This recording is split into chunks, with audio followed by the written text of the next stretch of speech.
Hello everyone, welcome Lead School at Home. We have started third chapter of history in unit 4, that is the making of a global world.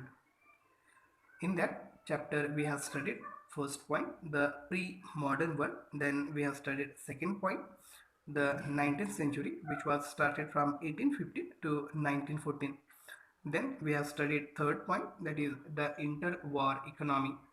Now we have understood the 2 points in the fourth point, that is rebuilding a world economy, the post-war era. Now we will start its third point, that is 4.3, decolonization and independence. Please student, put your textbook in front of you while watching this video and be ready with your pen, pencil and notebook. When the Second World War ended, large part of the world were still under European colonial rule. Means when Second World War was ended, that time large part of the world were under the European colonial rule. Over the next 2 decades, most colonies in Asia and Africa emerged as free, independent nations. Over next 2 decades, means after the war, next in 2 decades, most colonies in Asia as well as in Africa emerge as free, and these were independent nations. They were, however, overburdened by poverty and lack of resources, and their economies and societies were handicapped by long period of colonial rule. And in that nations overburdened by poverty and a lack of resources, and their economies and societies were handicapped by long period of colonial rule. Now we will move towards the next paragraph. The IMF and the World Bank were designed to meet the financial needs of the industrial countries. Then IMF and the World Bank were designed to meet the financial needs of the people of the industrial countries. They were not equipped to cope with the challenge of poverty and lack of development in the former colonies, and they were not equipped to cope up with the challenge of poverty and lack of development in former colonies. But as Europe and Japan rapidly rebuilt their economies, they grew less dependent on the IMF and the World Bank. But Europe and Japan, their economy grows rapidly, and because of that reason, they were not dependent on IMF and the World Bank. Thus, from the late 1915s, the Bretton Woods institutions began to shift their attention more towards developing countries, and therefore late 1950 the Bretton Woods institutions began to shift their attention more towards developing countries. Now we will move towards the next paragraph. Now moving towards next paragraph, we will see here one box has given, that is box number 4. What are MNCs? Multinational corporation. This is the long form of MNCs. Are large companies that operate in several countries at the same time. The first MNCs were established in the 1920s. Means first MNC means multinational corporation was established in the year 1920s.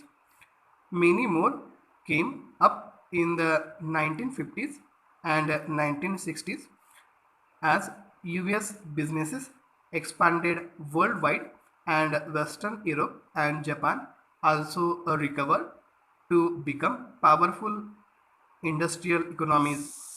The worldwide spread of MNCs was a notable feature of the 1915 and 1960s. This was partly because high import tariff imposed by different governments forced MNCs to locate their manufacturing operations and become domestic producers in as many countries as possible. Here the word is their tariff. Here in next the meaning has given in new words, that is tariff. Tax imposed on a country's imports from the rest of the world. Tariffs are levied at the point of entry, that is at the border or the airport. Now we will move towards the next paragraph. As colonies, many of the less developed regions of the world had been part of Western empires. And as colonies, many of the less developed regions of the world had been the part of Western empires. Now, ironically, as newly dependent countries facing urgent pressures to lift their populations out of poverty, and many newly independent countries were facing urgent pressure to lift their population out of poverty, but they came under the guidance of international agencies dominated by the former colonial powers, and they came under the guidance of international agencies dominated by the former colonial powers.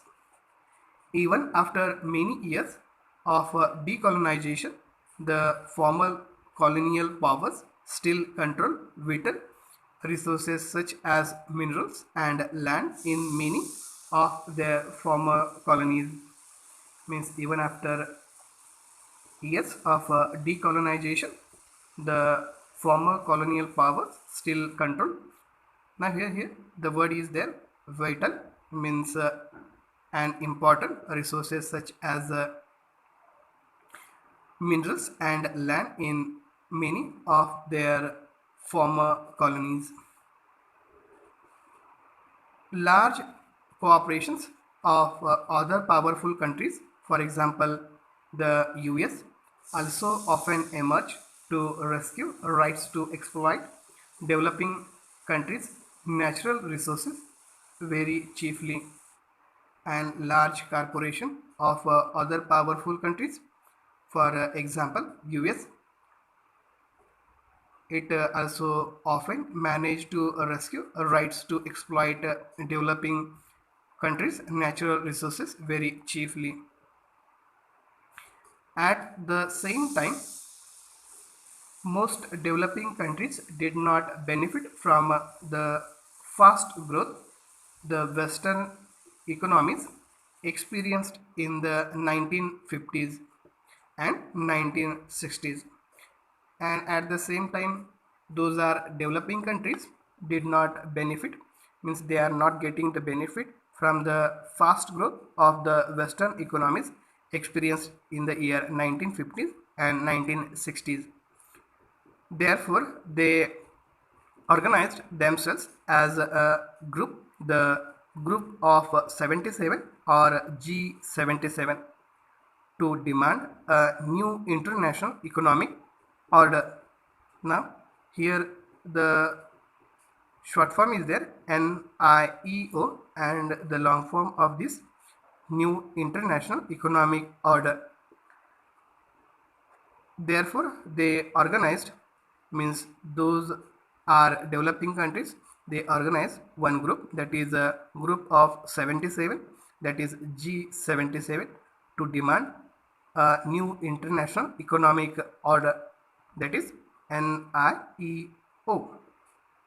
By the NIEO, they meant a system that would give them real control over their natural resources, more development assistance, fairer prices for raw material, and better access for their manufactured goods in developed countries market.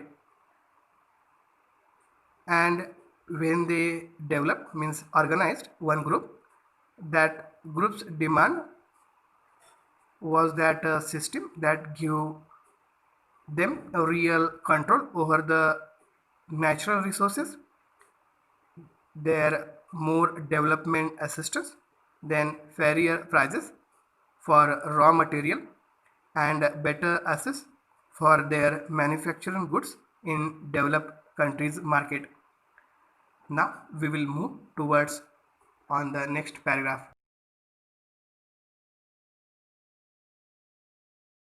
4.4, End of Bretton Woods and the beginning of globalization. Despite means in spite of years of stable and rapid growth, not all was well in this post-war world. In spite of years of stable and rapid growth, was not well in this post-war world.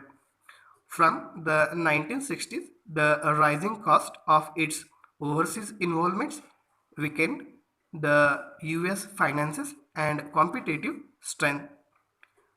From the 1960s, the rising costs of its overseas involvement weakened the US finance and competitive strength. The US dollar now no longer commanded confidence as the world's principal currency, and that US dollar no longer commanded confidence as the world's principal currency. It could not maintain its value in relation to gold, and that dollar could not maintain its value in relation with gold. This eventually led to the collapse of the system of fixed exchange rate and the introduction of a system of floating exchange rates. And this eventually led to the collapse of system of fixed exchange rate and the introduction of a system of floating exchange rates. Now we will move towards the next paragraph. From the mid 1970s, the international financial system also changed in important way. Means from mid 1970, the international financial system changed its important way. Means has taken change in financial system. Earlier, developing countries could turn to international institutions for loans and development assistance. Earlier, developing countries turned to international institutions for loans and development assistance. But now they were forced to borrow from Western commercial banks and private lending institutions. But now those developing countries were forced to borrow from Western commercial banks and private lending institutions. This led to periodic debt crisis in the developing world and lower incomes and increased poverty, especially in Africa and Latin Americas. This led to the debt crisis in the developing world and lower incomes and increased poverty, especially in Africa and Latin America. Now we will move towards on the next paragraph. In this paragraph, the industrial world was also hit by unemployment that began rising from the mid 1970s and remained high until the early 1990s. And in the industrial world was also hit the problem of unemployment that began rising from the year mid 1970s and remained high until the early 1990s. From the late 1970s, MNC also began to shift production operations to low-wage Asian countries, and from the late 1970s, MNC companies began to shift production operation to low-wage Asian countries.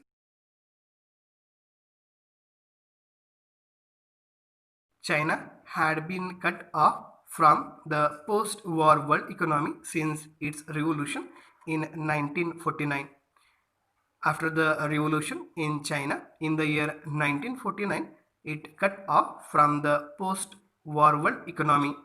But new economic policies in China and the collapse of the Soviet Union and Soviet-style communism in Eastern Europe brought many countries back into the fold of the world economy. Means the new economic policies in China and the collapse of Soviet Union as well as Soviet style communism in Eastern Europe brought many countries back into the fold of the world economy. Now we will move towards on next paragraph.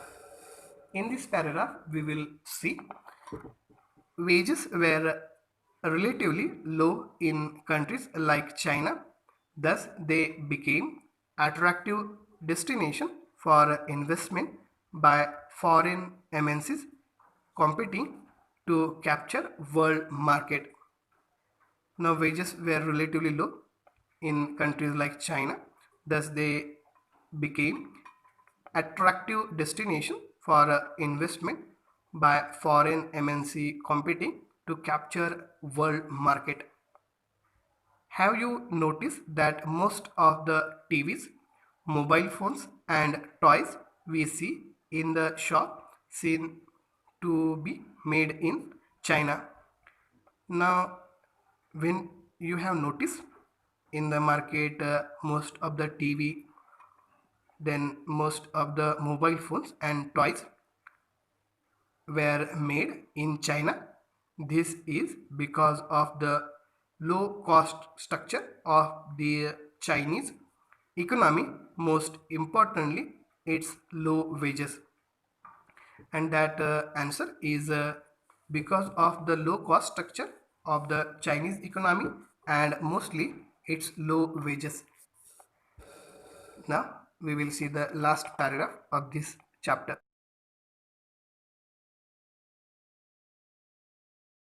The relocation of industry to low-wage countries stimulated world trade and capital flows, and relocation of industry to low-wage countries stimulated world trade and capital flows.